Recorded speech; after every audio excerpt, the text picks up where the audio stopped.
Well, ladies and gentlemen, so welcome to our Planets Through Ascendant series. And today we're going to be covering Sun in the 4th house in the sign of Gemini for Pisces ascendant people. And what happens when Sun is in the 4th house in the sign of Gemini while it rules the sign of Leo in the 6th house. So this is different than my Planets Through Signs and Planets Through House series. This is more, of combining the two things together. Now, if you do not know, if you have the Sun and if it's placed here, what your other planetary details are, planets to nakshatras, your divisional charts, placements, all that stuff, check out the links here. Check out my full astrological report, including my books, Astrology, Conjunction, Aspects, and Mahadashas at the Speed of Light, including all my consultations at this link. So, Sun in the 4th house in Gemini. Well, first of all, we see that this person is very charming, very soft, very charming, very good at developing relationships with people in privacy.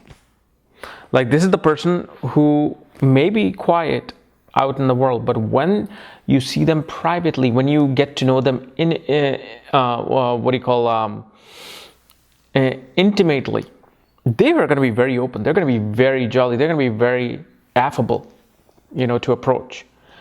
One of the things we see here that till the age of 28, 29, this person will definitely have major ups and downs in their family life. Whether it's to do with father, mother, finances, debts, they're always going to find that ups and downs, and definitely obstacles in education will be seen. Obstacle in the education is seen. The educational obstacles are seen till the age of 25, 22 to 25. After that is when their education kind of starts working for them. Before that, they may not have interest in it, or even if they have, they will keep failing at certain subjects. And most definitely early in life, they have a tendency on taking on debts just to attain assets, just because they want to look regal. See, especially what is said generally with Sun in the 4th house is that this is the position of somebody who's coming from a royal bloodline, a regal bloodline. Like in their previous birth, they were some sort of a king, some sort of a, authority. And the thing is, early in life, we are very immature. We want to look good in front of people. Like desperately, we want to look good in front of that girl, to show her that, hey, I got the car, I got the money, I got my career going, be with me.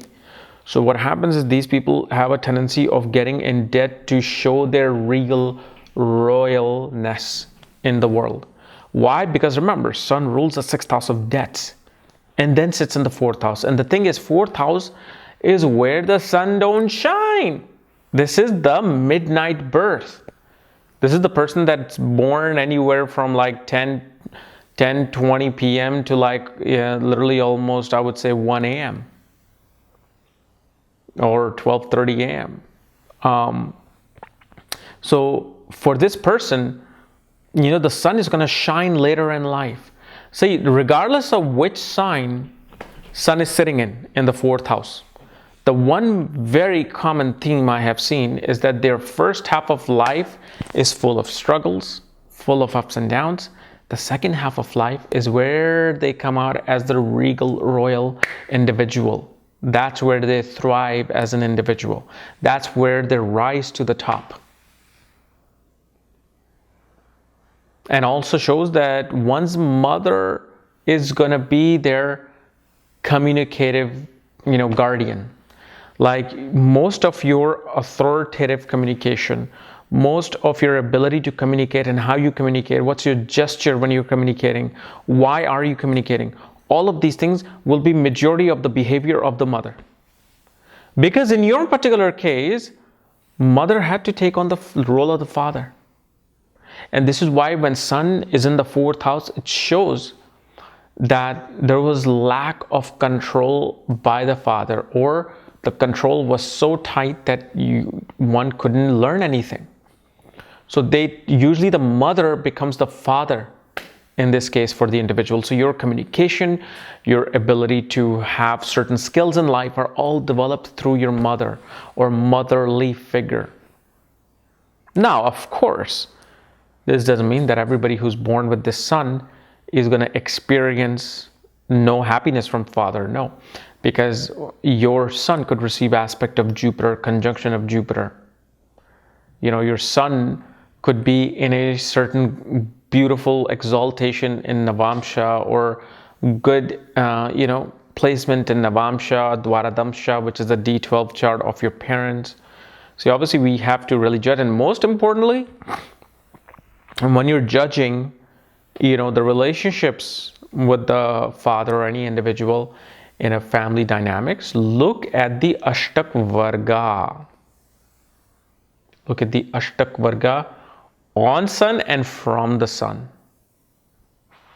That will tell you majority of it. Okay.